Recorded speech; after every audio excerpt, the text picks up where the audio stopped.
Springfield police remaining tight-lipped about a crash involving a patrol car. We know the crash at Kansas Expressway and Battlefield Friday night sent the officer and two others to the hospital. And tonight, one of those civilians is still in critical condition and an internal investigation is underway. But the department has declined to release many other details involving that collision. KOLR 10's Carissa Codell is live at that intersection tonight, Kansas and Battlefield, after speaking with a local attorney and a former police chief.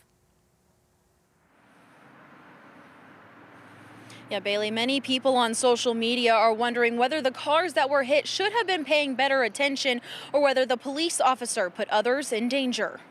The police have an obligation to drive in a safe and responsible manner. At the same time, the motoring public has a responsibility to yield to the police. But that gets complicated.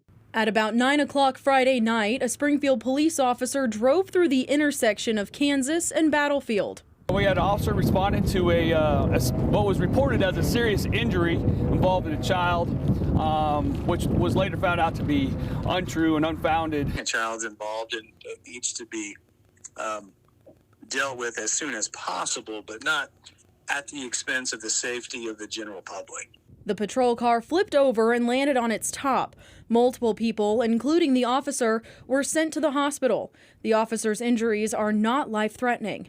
Jim Bierman with the Future Policing Institute says there is not a nationwide policy on how officers are supposed to drive through intersections with their lights and sirens on.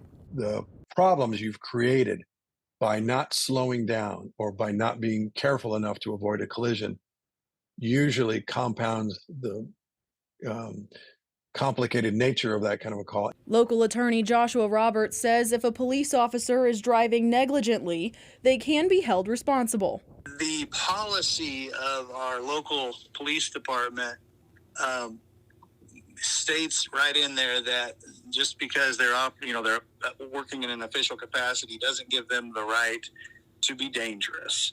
Springfield police say their traffic unit is investigating the crash as well as their internal affairs. I would encourage people until they hear all of the details to withhold judgment on whether the officer was correct or incorrect in their actions.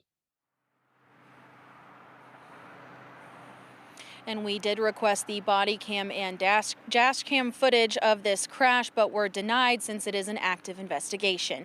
Reporting live in Springfield, I'm Carissa Codell, KOLR 10 News.